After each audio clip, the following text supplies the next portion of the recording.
जय हिंद साथियों, कैसे हैं आप सब। स्वागत है एक बार फिर आपका अपने YouTube channel Shri Shyam class में। जी हाँ साथियों, एक और टॉपिक के साथ फिर से हाजिर है हम आपकी मेहमान नवाजी में। साथियों, मेहमान नवाजी के लिए आज ये टॉपिक है मापन व मूल्यांकन। सबसे इंपॉर्टेंट टॉपिक आपके टीचिंग मेथड कह लो, चाहे आपके साइकोलॉजी का कह लो। साथियों, साइकोलॉजी और टीचिंग मेथड में ये टॉपिक कॉमन है और यहाँ से अगर ऑल ओवर 150 प्रश्नों की बात करूं साथियों, तो कम से कम 4 से 5 प्रश्न आपके मापन व मूल्यांकन के यहाँ से निकलकर आते हैं। साथियों, मापन व मूल्यांकन को पूरा शॉर्ट रूप में मैं यहाँ पर आपको समझाने वाला हूं। साथियों, जिस प्रकार से हमने पहले वीडियो में एनईपी राष्ट्रीय शिक्षा नीति 2020 करी थी, उसके बाद कई छात्रों ने उनके एमसीक्यू करे, तो छात्रों ने कमेंट भी करे हैं कि सर हाँ हमें समझ में आई एनईपी। उसके बाद मैंने शिक्षण सहायक सामग्री का एक वीडियो बनाया, उस पर भी छात्रों ने कमेंट करा कि सर हमें बिल्कुल अच्छे तरीके से समझ आई है। तो मैंने यहाँ पर मापन और मूल्यांकन के वीडियो के लिए हामी भरी है उनसे। तो साथियों, आपकी जो डिमांड थी कि सर टीचिंग मेथड भी आप करवाइएगा, तो टीचिंग मेथड के तीसरे टॉपिक की तरफ अपन चल रहे हैं। यह है मापन व मूल्यांकन। साथियों, गारंटी है कि आने वाले समय में आधे घंटे की क्लास रहने वाली है, क्योंकि मापन व मूल्यांकन बड़ा टॉपिक है। इसके बाद एक और स्लाइड आपके सामने उपस्थित होगी, उनमें देखिएगा साथियों, लिखने करने में कम से कम आधा घंटा जाता है। अपने आधे घंटा पहले लिखते हैं, उसके बाद में हम क्लास के लिए आते हैं। और यहाँ अगर आप देख रहे हो ना, कैमरे के पीछे भी मैं ही हूँ साथियों, कैमरे के आगे अगर मैं हूँ तो पीछे भी मैं ही हूँ, एडिटिंग में भी मैं ही हूँ, आपके व्हाट्सएप के हर एक मैसेज का जवाब देने वाला ही मैं ही हूँ। साथियों, आप कभी भी कॉल कर लेना। कॉल पे हो सकता है मैं ऑफलाइन क्लास रहती है तो ऑफलाइन क्लास में थोड़ा बिजी रहता हूँ। ऑफलाइन क्लास अपने ये नहीं कि रीड वगैरह की है, आर्मी की चलती है, अपने 10th की चलती है, 12th की चलती है, इनकी क्लासेस चलती है, वहां थोड़ा व्यस्त रहता है साथियों। और अभी आपको पता है, आपके सामने है कि अंतिम महीना 10th 12th वालों के लिए, और उसके साथ साथ में आर्मी की वैकेंसी भी आने, आर्मी का एक बैच अच्छा अपना चलता है साथियों। तो यहाँ पर ये जो अभी समय की अगर मैं बात करूं साथियों, आप सोच रहे होंगे सर समय क्या है, 21:39 यानी कि 9:39 है रात का समय, और यहाँ पर ये क्लास रिकॉर्ड की जा रही है। साथियों, आपका सवाल था कि सर लाइव क्लास लेकर के आइए। साथियों, लाइव की व्यवस्था तो नहीं है, लेकिन कोशिश करेंगे कि हम भी कि लाइव कर सके, लाइव आपके सवाल जवाब ले सके, क्योंकि लाइव का बोर्ड अपने पास नहीं रहेगा, सवाल जवाब हम जरूर ले लेंगे। और एक बड़ी क्लास संडे के दिन, साथियों संडे के दिन एक बड़ी क्लास लेकर के आएंगे। आपको नोट्स सबको मैंने दे रखे हैं, उन नोट्स के आधार पे एक क्लास लेकर के आऊंगा साथियों।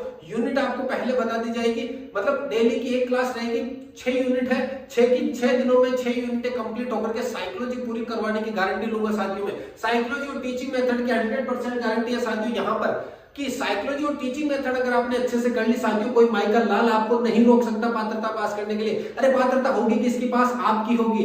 अरे आपकी नहीं होगी तो किसी की नहीं होगी। ये सोच के अगर एग्जाम में बैठोगे, ये सोच के तैयारी करोगे, तो साथियों 100% है कि आपकी पात्रता क्लियर होगी। एक क्यों का आपके माइंड में आना ही नहीं चाहिए कि काश मैं पढ़ लेता, अगर मेरी पात्रता क्लियर नहीं हुई तो।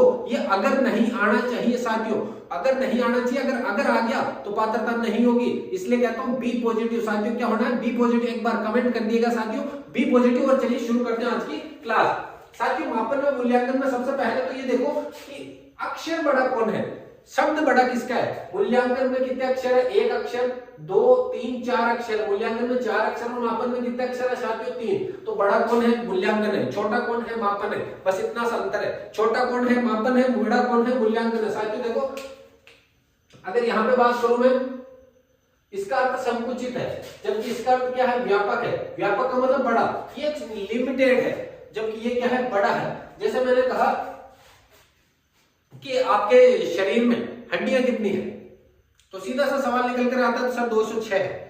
तो ये क्या है, मापन है। ये क्या है, मापन है। अगर आप आंकन दे रहे हो, अंक दे रहे हो, तो वो क्या है, मापन है। मैंने कहा आपके शरीर में कैल्शियम वाली हड्डियां, मतलब आपके शरीर की अगर बात करो सर, आपके शरीर में रोग कौन कौन से हैं, या अभी मैं बात करूं कि सीधा एक मैंने पूछा कि भारत के पीएम कौन है, तो आपने जवाब दिया सर नरेंद्र मोदी है। तो ये तो हो गया मापन, सीधा सा ऑथेंटिक जवाब आया मापन का। तो ये तो हो गया आपके सीधा सा जवाब। अगर मैंने पूछा कि भारत का पीएम बनते कैसे है, तो बनने के लिए पूरी प्रोसेस होगी, तो वो क्या कहलाएगा साथियों, मूल्यांकन कहलाएगा। तो साथियों देखो, अंक प्रदान अगर आप कर रहे हो, अंक प्रदान कर रहे हो, तो वो क्या है, मापन है। और अंक के साथ साथ अगर मूल्य और गुण भी देख रहे हो आप उसके, तो वो क्या है, मूल्यांकन। जैसे कि एग्जांपल देखना साथियों, एग्जांपल से अच्छे से समझ में आएगा। 10 साड़ियां देना। ये क्या है, मापन है कि कितनी साड़ियां देना, 10 साड़ियां देना। लेकिन मूल्यांकन क्या है साथियों, 10 बनारसी साड़ियां देना। साड़ियां तो देना 10, लेकिन वो क्या होनी चाहिए, बनारसी। उनका क्या कर दिया, गुण बता दिए कि साड़ियां कैसी होनी चाहिए, बनारसी। तो वो क्या कहलाएगा साथियों, मूल्यांकन कहलाएगा आपका। मापन केवल और केवल मात्रात्मक रहेगा, जबकि मूल्यांकन मात्रात्मक के साथ साथ में गुणात्मक में रह जाएगा। अगर मैंने आपके क्लास टेस्ट लिया, क्लास टेस्ट लेने के बाद में मैंने कहा इस छात्र के 10 में से 8 आए, इस छात्र के 10 में से 3 आए, तो वो तो हो गया आपका मापन। मैंने बता दिया ये 8 आए इसका इंटेलिजेंट है, ये 3 आए कमजोर है, ये मापन कहलाएगा। लेकिन मूल्यांकन मतलब है पूरे साल उसका ब्यौरा लिया मैंने, उसका देख रेख करी, मैंने सुबह से शाम तक उसका निरीक्षण करा कि ये जो 8 नंबर वाला है ये पढ़ने में इंटेलिजेंट है, लेकिन बाकी की अदर एक्टिविटी में सबसे पिछड़ी है। लेकिन ये 3 नंबर वाला सर पढ़ने में कमजोर है, लेकिन बाकी हर एक एक्टिविटी में क्या है, मोस्ट इंपोर्टेंट है। तो साथियों मापन का मतलब होता है केवल और केवल मात्रात्मक गुण देखना, जबकि मूल्यांकन का क्या होगा, गुण भी देखे जाएंगे यहाँ पर। ये पूरा का पूरा पाठ्य पुस्तक के ऊपर केंद्रित रहेगा। किसके ऊपर केंद्रित रहेगा साथियों, सिर्फ और सिर्फ किताब के ऊपर रहेगा। स्कूल की बात हो रही है, सिर्फ और सिर्फ किताब के ऊपर रहेगा। जबकि ये क्या होगा, उद्देश्य होगा इसका कुछ ना कुछ क्या होगा, मूल्यांकन। अगर आपका मूल्यांकन कर रहा है कोई, आप किसी कंपनी में जाते हो, आपका इंटरव्यू लिया जाता है, मूल्यांकन किया जाता है, तो वो उसका कोई ना कोई उद्देश्य है, इसलिए वो क्या कर रहा है, आपका मूल्यांकन कर रहा है। अर्थ संकुचित होता है, इसमें व्यापक होता है। अब अर्थ छोटा सा है तो इसमें समय क्या लगेगा साथियों, कम लगेगा, जबकि इसमें समय क्या लग जाएगा साथियों, अधिक लगेगा। इसमें केवल और केवल ज्ञानात्मक पक्ष होता है, इसमें ज्ञानात्मक ज्ञान तो रहेगा, भावात्मक इमोशंस भी रहेंगे, क्रियात्मक भी रहेगा साथियों, तीनों पक्ष रहेंगे। जबकि यहाँ पर क्या रहेगा, ज्ञानात्मक पक्ष रहेगा।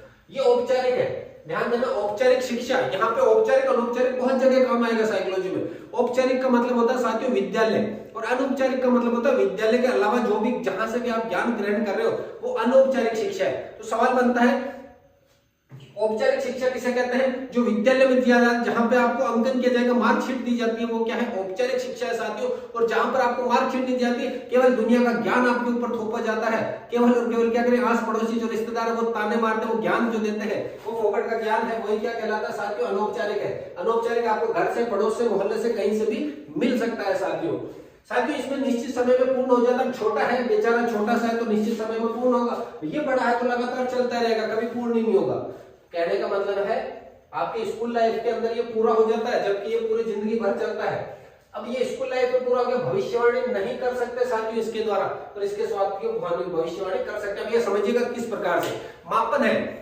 आपके नंबर आए 10 में से 10, 10 में से 10, 10 में से 10 आ रहे लगातार। अब इसका मतलब मैं ये नहीं कह सकता कि आप डॉक्टर बनोगे, लेकिन आपका व्यवहार अच्छा है, आपका व्यवहार अच्छा है, नंबर भले ही कम आ रहे हैं, तो मैं ये कह सकता हूं कि आप एक अच्छे इंसान बन सकते हो।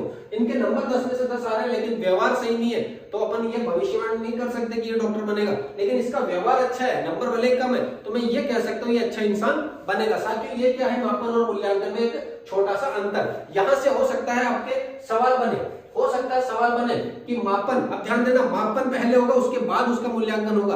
कहने का मतलब है मापन सब्स्टिट्यूट हो जाएगा, मापन क्या होगा, सब्स्टिट्यूट। मापन क्या हो जाएगा, छोटा है मापन, उसके बाद में क्या है साथियों, मूल्यांकन। उसके बाद में क्या है, मूल्यांकन है साथियों। अब है doctor B S Bloom. B S Bloom ने मनोविज्ञान के क्षेत्र में एक शैक्षिक त्रिकोण सूत्र दिया है। क्या दिया है, शैक्षिक त्रिकोण सूत्र दिया है, जिसके अंदर एक शिक्षण उद्देश्य होंगे, उनका अनुभविक अधिगम होगा, और उनका क्या होगा, मूल्यांकन होगा साथियों। शिक्षण उद्देश्य होंगे कुछ ना कुछ, उनका क्या होगा, अनुभविक अधिगम होगा, उनको सिखाया जाएगा, फिर उनका क्या होगा, मूल्यांकन होगा। ये शैक्षिक त्रिकोण नियम किसने दिया है, डॉक्टर बीएस ब्लूम ने दिया है, मूल्यांकन से संबंधित। अब साथियों चलते हैं मेन इंपॉर्टेंट जो सवाल है आपका, यहां से मैं गारंटी के साथ कह सकता हूं, चाहे संस्कृत टीचिंग मेथड हो, चाहे हिंदी की हो, चाहे साइकोलॉजी हो, एक सवाल 100% इन 8 में से निकल के आएगा साथियों। गारंटी के साथ कह सकता हूं, चाहे आप स्क्रीनशॉट ले लेना इनका, इनमें से एक सवाल 100% मिलेगा साथियों। और वो 8 के 8 आज आप एक सवाल लेकर के जाना है आपको साथियों। सबसे पहले बात करें वेदता। अगर आपने अभी तक चैनल सब्सक्राइब नहीं किया तो चैनल को सब्सक्राइब जरूर कर लेना साथियों। वेदता, प्रश्न का निर्माण जिस उद्देश्य के लिए हुआ है वह उद्देश्य पूर्ण हो। आपने इस चैनल को जिस उद्देश्य के लिए सब्सक्राइब करा है कि मेरी रीट पात्रता पास हो जाए, अगर वो उद्देश्य आपका पूर्ण हो जाता है साथियों, तो ये मेरा चैनल क्या है, वेद है। मेरा चैनल क्या है, वेद है। और अगर आपका उद्देश्य पूर्ण नहीं होता है किसी कारणवश, भगवान ना करे ऐसा किसी के साथ हो, लेकिन अगर नहीं होता है तो मेरा चैनल क्या हो जाएगा साथियों, अवैध हो जाएगा उनके लिए जिनका पात्रता नहीं क्लियर हो रही है। मतलब यह है जिस उद्देश्य के लिए प्रश्न का निर्माण किया जा रहा है, वो अगर उद्देश्य पूरा हो रहा है तो वो क्या है, वैध है। वो मूल्यांकन क्या है, वैध मूल्यांकन। ये मूल्यांकन के गुण है कि मूल्यांकन में ऐसे ऐसे प्रश्न होने चाहिए, वैध होना चाहिए, विश्वसनीयता, विवेककारिता, व्यापकता, व्यवहारिकता, गतिशीलता, निदानात्मकता, वस्तुनिष्ठता, ऐसे प्रश्न इसमें होने चाहिए साथियों। वैधता का मतलब हो गया, जैसे देखो शरीर में हड्डियां है 206, शरीर में हड्डियां है कितनी, 206। तो अगर 206 फिक्स एग्जैक्ट उत्तर निकल रहा है तो वो प्रश्न क्या है, वैध है, वो मूल्यांकन क्या है, वैध है। विश्वसनीयता, विश्वसनीयता का मतलब हो गया, मैंने आपको एनईपी पढ़ाया, मैंने आपको क्या करा, एनईपी पढ़ाया। एनईपी के अंदर मैंने कहा कि आपके शिक्षा नीति को ऊपर ऊंचाई ऊपर ले जाने का काम कौन करेंगे, के कस्तूरीरंगन करेंगे, अध्यक्ष थे वो। तो वो अध्यक्ष का जो मैंने सवाल बनाया, अध्यक्ष का जो मैंने सवाल लिखवाया आपको, आप दूसरे प्लेटफॉर्म पे गए, यूट्यूब पे गए, आपने अपने टीचर से पूछा, आपने नोट्स में देखा, आपने किताब में देखा, सब जगह ध्यान देना, सब जगह पर अगर वो कस्तूरीरंगन ही है तो अपना क्या है, विश्वसनीय है। मैंने जो बताया है वो क्या है, विश्वसनीय है। और अगर मैंने कुछ गलत बता दिया और वो दूसरे प्लेटफॉर्म पे अलग है, तीसरे पे अलग है, तो मैंने जो पढ़ाया वो विश्वसनीय नहीं है साथियों, इतना सा ध्यान रखना। बार बार आपने अंकन करा है परंतु परिणाम क्या है, समान है, एक समान अगर परिणाम है तो वो क्या है, विश्वसनीय है। आप एग्जाम की जो कॉपी चेक कर रहे हो, अलग अलग टीचर चेक कर रहा है। मेरी जो मैंने एग्जाम की कॉपी ली है साथियों, ये मैंने जैसे मेरी कॉपी ले ली, मैंने कॉपी लेने के बाद में एग्जाम में जब मैं गया, मैंने ये कॉपी दी, एग्जाम में देने गया, तो ये कॉपी पहले एक टीचर श्याम ने चेक करी, फिर उसके बाद मोहन ने चेक करी, फिर उसके बाद राम ने चेक करी, तीनों ने चेक करी और तीनों ने चेक करके मेरे को नंबर दिए 22। मेरे को नंबर दे दिए 22, राम ने दिए 22, श्याम ने दिए 22, मोहन ने दिए। तो अगर 22 22 22 दिए हैं, अलग अलग टीचर ने चेक करिए लेकिन नंबर सेम आ रहे, तो वो क्या है, विश्वसनीय है साथियों। मैंने जो कॉपी चेक करी है ना, मेरी कॉपी वो विश्वसनीय रूप से चेक हुई है साथियों।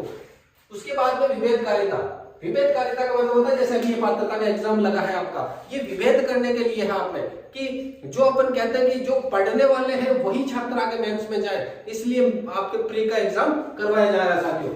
अलग अलग स्तर के छात्रों में विभेद करना, जो इंटेलिजेंट छात्र उनमें, जो कमजोर छात्र उनमें, विभेद करने के लिए अलग अलग टाइप के क्या देंगे आपको, प्रश्न देंगे साथियों। इसी को क्या कहा गया है, विभेदकारिता। व्यापकता, संपूर्ण पाठ्यक्रम, जैसे रीट का पेपर जो बनेगा वो पूरा का पूरा व्यापक होगा, उसमें हर एक कैटेगरी का प्रश्न रहेगा, चाहे टीचिंग मेथड ले लो, साइकोलॉजी ले लो, हिंदी, संस्कृत, इंग्लिश, सबका प्रश्न होगा, तो वो क्या हो जाएगा साथियों, व्यापकता कहलाएगा। अब अगर मैं बात करूं व्यवहारिकता, अब मैं बात करूं साथियों किसकी, व्यवहारिकता की बात करूं। व्यवहारिकता का मतलब है पेपर छात्रों को समझने योग्य व सरल भाषा में हो।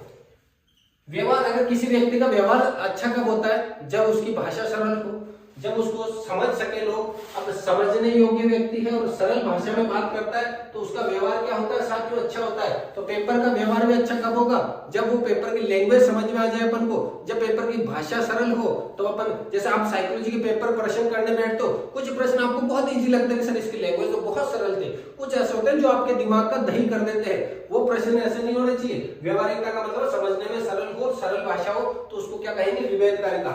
गतिशीलता, गतिशीलता का संबंध है कि गति करते रहने चाहिए प्रश्न। आपके अपने देखोगे आरएस के पेपर में हवा निकाल दी लोगों की, जो मेंस की तैयारी कर रहे थे वो ये सोच के मेंस कर रहे थे कि सर प्री तो हम कभी भी पास कर लेंगे, अब वो वापस प्री की करेंगे अगली बार, क्योंकि उनका प्री खराब हो चुका है साथियों। गतिशीलता का मतलब यही है कि आज के समय के मांग के अनुसार अगर आप पढ़ रहे हो तो वो गतिशील है। मूल्यांकन का मतलब है गतिशीलता का, मूल्यांकन के अंदर गुण दिया गतिशीलता है। करण जी की आंकड़े योजना अभी दी है ना आपकी बाल कल्याणकारी योजनाएं, एनईपी 2020 भी दे दी, यानी समय की मांग है कि इस पेपर में ये टॉपिक होने चाहिए और वो टॉपिक है, तो वो पेपर क्या है, मूल्यांकन क्या है, एकदम सही है। निदानात्मक, निदानात्मक का मतलब हो गया साथियों कारण पता करना। निदान का एक तो होता है निदानात्मक, आपके निदानात्मक और उपचारात्मक शिक्षण आपने अगर देखे होंगे वो आगे जब भी अपन पढ़ेंगे इसी इसके नेक्स्ट स्लाइड में अपन निदानात्मक और उपचारात्मक शिक्षण भी देखेंगे। विद्यार्थियों की मांग, विद्यार्थियों की कमियां प्रकट करना। मैंने टेस्ट लिया, टेस्ट में पता चला मुझे इस छात्र के 0 आ रहे, इसके 1 आ रहा है, इसके 2 आ रहा है, इसका मतलब प्रश्नावली समझ में नहीं आई है छात्रों को।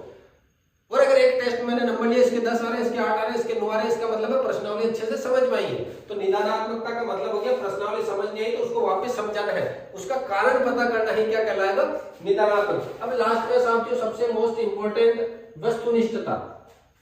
ये पूरे जितने भी है उन सबका मिश्रण है वस्तुनिष्ठता। कहने का मतलब आपकी पसंद नापसंद भावनाओं का कोई प्रभाव नहीं पड़ेगा। सीधा जो एबेसेड है, सीधा जो रिक्त स्थान है, सीधा मिलान चिन्ह है, सीधा सत्य सत्य है, इसमें आपके मन की भावनाएं कुछ नहीं कर सकती। जो फिक्स उत्तर होगा वही इसका उत्तर होगा साथियों।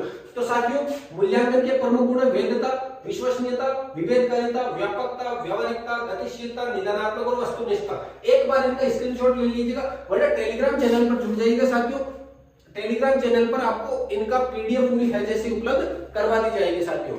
पीडीएफ मैंने भेज दी है साथियों, ध्यान देना, पीडीएफ मैंने भेज दी है। मूल्यांकन, मापन और आपके शिक्षण सहायक सामग्री तीनों की एक ही पीडीएफ है, उसके अंदर भेज दी है मैंने साथियों। और अगर ये सब कुछ नोट्स आपको चाहिए तो आप नोट्स के लिए संपर्क कर सकते हैं साथियों 8890620764 पर। और मूल्य अगर बात करें नोट्स की, तो नोट्स की भाषा बहुत ही सरल रखी गई है। आप कमेंट देख सकते हैं, मैं नहीं कहता कि भाषा सरल है, आप कमेंट देख सकते हैं। जिन छात्रों ने नोट्स लिए हैं वो आप यहाँ पर आपके मिल जाएंगे कमेंट। और ये सब व्हाट्सएप पे संपर्क करना है साथियों, व्हाट्सएप पे संपर्क करना। और जब जब मैं फ्री रहूंगा तो आपके हर एक मैसेज का, जहां तक अगर मुझे याद है, कोई भी ऐसा माइकलाल नहीं होगा जिसका व्हाट्सएप का जवाब मैंने पर्सनली नहीं दिया। चाहे मुझे रात के 12 बजे चाहे 1 बजे, मैंने हर एक का जवाब दिया है। और जिसने भी जब भी नोट्स मांगे हैं, इसने अगर पे करा है, स्क्रीनशॉट भेजा तो उसको उसी टाइम दिया गया है साथियों। कोई ऐसा एक भी नहीं है जिसके मैंने व्हाट्सएप पे जवाब नहीं दिया साथियों। कहने का मतलब है, आपके अगर बात करोगे, आप सोच रहे हो सर टीम कुछ नहीं है सर, मैं ही हूं। अगर कैमरे के पीछे जाओगे, अब मैं खुद घूम के कैमरे को बंद करूंगा, फिर पूरा बोर्ड साफ करूंगा, फिर क्लास वापस जो इसके बाकी बचे हुए टॉपिक है वो लिखूंगा साथियों। तो साथियों, हम देखते हैं इसके आगे। साथियों, हम बात करते हैं अपने मापन के आगे की तरफ। मापन के अंदर बात करें तो मूल्यांकन के प्रकार कौन कौन से होते हैं साथियों। ध्यान देना, मूल्यांकन 2 प्रकार का रहेगा। एक तो वो रहेगा जो आपके टेस्ट लिया जाता है, अर्धवार्षिक ली जाती है, वार्षिक ली जाती है। और एक वो रहेगा जो आपके पढ़ाते पढ़ाते बीच में जो टेस्ट ले लिया जाता है, वो सबसे खराब होता है कि अचानक से प्रश्नावली पूरी और बीच में टेस्ट ले लिया, सर ये क्या हुआ। लेकिन एक टेस्ट फिक्स रहता है कि साल में first test, second test, third test, अर्धवार्षिक, वार्षिक, ये फिक्स है। ये जो फिक्स है ना, उसको कहते हैं योगात्मक मूल्यांकन। इसको क्या कहेंगे साथियों? योगात्मक मूल्यांकन। साथियों, इसको कहेंगे योगात्मक मूल्यांकन समेटिव एग्जाम, और इसको रचनात्मक मूल्यांकन फॉर्मेटिव एग्जाम। दो चीजें अलग अलग है। एक निश्चित समयावधि के पश्चात टेस्ट जो लिया जाता है, निश्चित है कि फर्स्ट टेस्ट इस टाइम होगा, सेकंड टेस्ट इस टाइम होगा, अर्धवार्षिक एक निश्चित समय में ले रहे हैं तो उसको योगात्मक कहते हैं। योग जब भी करोगे, ध्यान देना, योग जब भी करोगे निश्चित अंतराल आएगा, निश्चित अंतराल आएगा। लेकिन रचना, अगर आप किसी भी चीज की रचना कर रहे हो तो उसका कोई निश्चित नहीं हो, कभी भी हो सकती है साथियों। तो पश्चात निश्चित समयावधि के पश्चात फर्स्ट टेस्ट हो गया, हाफ ईयरली एग्जाम हो गया। इसमें ग्रेड प्रदान की जाती है, आपने देखा होगा वार्षिक और अर्धवार्षिक में ग्रेड मिलती है छात्रों को, A grade, B grade, C grade. और जब सतत एवं व्यापक मूल्यांकन पढ़ोगे तो पूरा विस्तार से है, फॉर्मेटिव और ये आपके समेटिव दोनों के दोनों क्या है, विस्तार से। ए ग्रेड कब दोगे, A1 ग्रेड, बी, B1, सब कुछ ग्रेड अलग अलग है। अब यहाँ पे ये चीज का ध्यान देना साथियों, सीखने का आकलन। आपने सीख लिया, जो सीखा है ना उसका आकलन किया जाता है इसमें।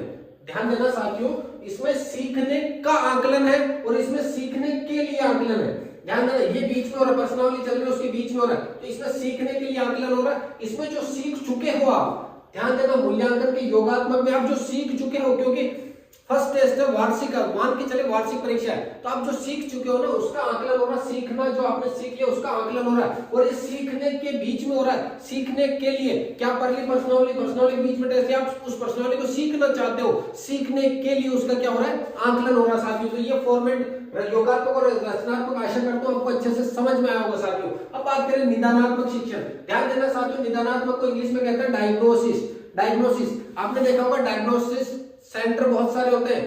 कौन से होते हैं? डायग्नोस्टिक सेंटर, यानी कि वो आपके रोग का पता करते हैं, जो आपके खून की जांच करते हैं, जो आपके खून में कौन सा रोग है वगैरह, जो भी जितनी भी जांचें होती है वो डायग्नोस्टिक सेंटर होता है। उनका मतलब होता है कारण पता करना। इनका काम है कारण पता करना, और इस कारण को पता करने के बाद में उसका जो उपचार किया जाता है, कारण का निवारण किया जाता है, उसी को कहते हैं उपचारात्मक परीक्षण।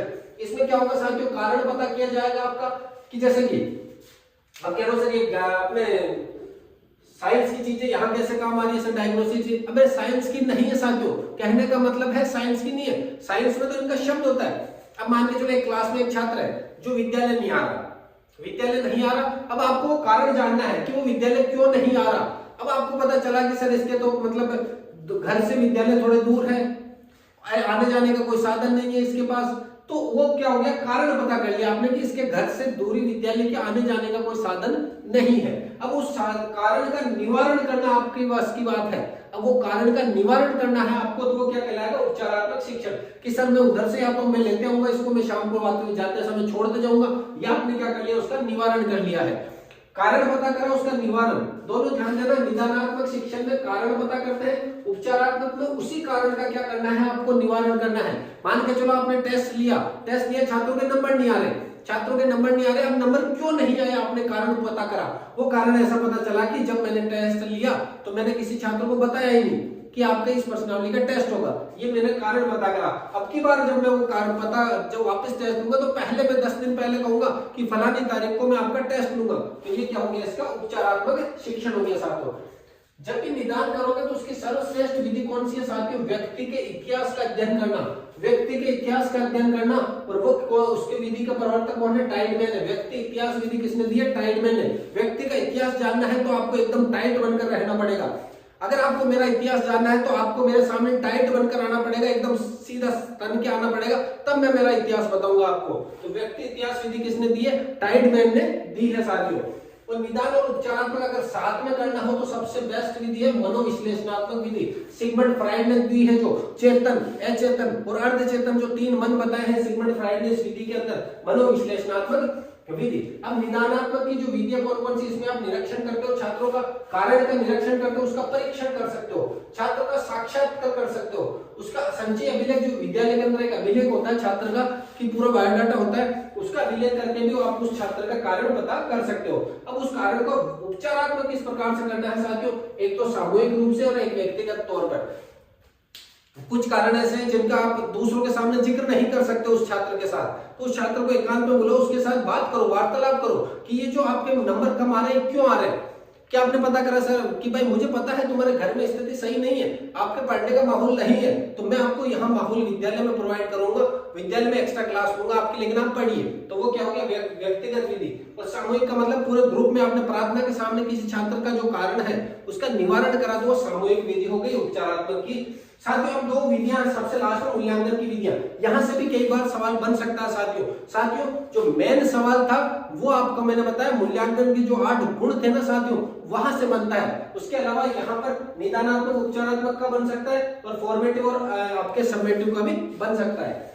मूल्यांकन की विधियां 2 होती है, एक तो गुणात्मक जिसमें केवल व्यवहार का पता लगाया जाता है, एक है परिमाणात्मक जिसमें ज्ञान का पता लगाया जाता है साथियों। 2 प्रकार की विधियां हैं मूल्यांकन की। गुणात्मक में क्या होगा, आपके व्यवहार का पता किया जाएगा। व्यवहार का पता करने के लिए प्रश्नावली विधि ले ली, जिसमें फिक्स प्रश्न होते हैं, उन प्रश्नों का आपसे उत्तर पूछेंगे, उन उत्तर के आधार पे आपके व्यवहार का पता रहेगा साथियों। इंटरव्यू लिया जा सकता है, इंटरव्यू साथियों 2 प्रकार का होगा। एक तो इंटरव्यू होता है जिसके अंदर प्रश्न फिक्स रहते हैं कि ये प्रश्न आपसे पूछेंगे। एक इंटरव्यू रहता है, आप गए, आपका नाम पूछा, आपका परिवार में कौन कौन है, खेती में क्या करते हो क्या नहीं करते, ये सब कुछ पूछा, तो वो क्या है, ओपन साक्षात्कार रहेगा साथियों। इसके बाद समाज विधि, समाज में आपके क्या क्या है रंग ढंग, वो भी आपके पता करना। संचय अभिलेख, वो जो मैंने बताया यहाँ वाला है। व्यक्ति इतिहास विधि, व्यक्ति के इतिहास को जानकर के उसका व्यवहार पता कर सकते हैं। रेटिंग स्केल, उसको रेटिंग दी जाती है, स्टार जो देते ना 3 स्टार 2 स्टार 5 स्टार, वो रेटिंग दे करके। निरीक्षण विधि, उसकी जांच करना साथियों। यहां से मोस्ट है निबंधात्मक और वस्तुनिष्ठ, खास तौर पे अगर मैं बात करूं परिमाणात्मक, ज्ञान का पता लगाने के लिए क्या करते हैं साथियों, ज्ञान का पता लगाने के लिए अपन क्या करते हैं, मूल्यांकन करते हैं। उस मूल्यांकन को कहा जाता है परिमाणात्मक मूल्यांकन। इसमें 3 प्रकार का होता है, लिखित, मौखिक और प्रायोगिक। ज्ञान का पता करते हैं, ज्ञान का पता चलेगा जब अपन ने लिखित दिया, मैंने आपसे सवाल जवाब करा, आपने मुझसे सवाल जवाब करा, तो वो मौखिक हो गया। उसके बाद में प्रायोगिक, प्रैक्टिकल तौर पे, तो सबसे मोस्ट है कि लिखित में 3 प्रकार के प्रश्न, 4 प्रकार के सॉरी। सबसे पहला लघुत्रात्मक, अति लघुत्रात्मक, सबसे 1 नंबर का आएगा अति लघुत्रात्मक और वस्तुनिष्ठ। वस्तुनिष्ठ के अंदर साथियों कौन कौन से हो सकते हैं, एबीसीडी हो सकते हैं, रिक्त स्थान हो सकते हैं, मिलान चिन्ह हो सकते हैं, और सत्य असत्य भी हो सकते हैं साथियों। यहाँ पर अगर मैं बात करूं साथियों, ये सबके सब आपके रिक्त स्थान हो गया, एबीसीडी हो गया, ये सब क्या है, प्रत्यास्मरण है साथियों। ये कौन से प्रत्यास्मरण, आपके सोचने समझने की शक्ति का क्या करते हैं, विकसित करते हैं साथियों। अब इसके बाद में आप है वस्तुनिष्ठ, अति लघुत्रात्मक, लघुत्रात्मक और निबंधात्मक। अब है कि निबंधात्मक और वस्तुनिष्ठ में बहुत सारे सवाल बनते हैं साथियों कि वस्तुनिष्ठ और निबंधात्मक में सबसे बेस्ट कौन है। अगर मैं कहूं कि आपकी भीड़ छांटनी हो, तो आपने देखा होगा कि ऑब्जेक्टिव प्रश्न आते हैं एग्जाम में कि आपको बहुत ही कम समय में तैयारी करनी हो, अब निबंधात्मक में ये होता है कि मूल्यांकन सही से नहीं हो पाता है। मैंने बहुत अच्छे से लिखा और मेरे पड़ोसी ने उससे भी अच्छे से लिखा, अब एग्जामिनर कॉपी चेक करने वाले मेरी कॉपी अलग एग्जामिनर चेक कर रहा है, उसकी कॉपी अलग चेक कर रहा है, दोनों को नंबर, मेरे को कम लिखा है फिर भी अच्छे नंबर दे दिए, उसने अच्छा लिखा फिर भी उसको क्या दे दिए, कम नंबर दे दिए। उससे बचने के लिए आपके समय, आज के समय जो ऑब्जेक्टिव प्रश्न लिए जाते हैं कि अगर उत्तर ए है तो वो ए है, फिक्स है, उसमें कोई भी आपका भावनात्मक रूप से जुड़ाव नहीं होगा साथियों, पसंद नापसंद कुछ भी नहीं चलेगी उसमें। इसलिए क्या लिए जाते हैं आज के समय, वस्तुनिष्ठ प्रश्न लिए जाते हैं। और इसमें कुछ और वस्तुनिष्ठ और इसकी साथियों बात करें, इनके अंतर और है। अगर मैं बात करूं आपके वस्तुनिष्ठ प्रश्न क्या है, विश्वसनीय है साथियों। वस्तुनिष्ठ प्रश्न में विश्वसनीय का मतलब फिक्स उत्तर आएंगे और फिक्स नंबर रहेंगे। निबंधात्मक में आपने बहुत अच्छा लिखा लेकिन गारंटी नहीं है कि नंबर अच्छा है, एग्जामिनर के ऊपर रहेगा, कॉपी चेक करने वालों के ऊपर के साथ में। साथियों इसके बाद बात करें वस्तुनिष्ठ के अंदर आप अनुमान के आधार पर उत्तर नहीं दे सकते, इसमें आप अनुमान लगा सकते हो। दीपावली पर लेख लिखना, निबंधात्मक टूटी फूटी लाइनें इधर उधर से जोड़ तोड़ा के लिख दी। वस्तुनिष्ठ का मतलब है अगर उसका उत्तर पर्टिकुलर ए ऑप्शन है तो ए ही देना है, आपका जो भावात्मक पक्ष है वहां पर काम नहीं आएगा साथियों ये थी मापन और मूल्यांकन की क्लास के अंदर एक कमेंट जरूर करना है प्यारा सा, अगर पसंद आई है तो। और अगर कोई कमी रही है, आपको लगता है कि सर इसमें यहाँ ये कमी रह गई, तो वो कमी भी आपको कमेंट में जरूर बतानी है साथियों। मैं ये नहीं कहता कि मैं परफेक्ट हूँ, मैं आपने जो कमेंट करोगे उसी कमियों को मैं मतलब मद्देनजर रखते हुए मैं क्या करूंगा, आगे की तरफ बढ़ने की कोशिश करूंगा साथियों। तो साथियों अगर क्लास पसंद आई है तो इसको शेयर जरूर करना है अपने दोस्तों के साथ में, जो लाइक वाला है उसको लाइक को जरूर करना है और चैनल को सब्सक्राइब जरूर कर लेना। इस पर आपके रीट के एग्जाम से पहले पूरी टीचिंग मेथड और साइकोलॉजी के मोस्ट इंपोर्टेंट साइकोलॉजी के जो मैंने नोट्स दिए हैं वो भी आपको पूरे के पूरे करवा दिए जाएंगे साथियों। तो साथियों मिलते हैं अगली क्लास में, तब तक के लिए जय हिंद, वंदे मातरम।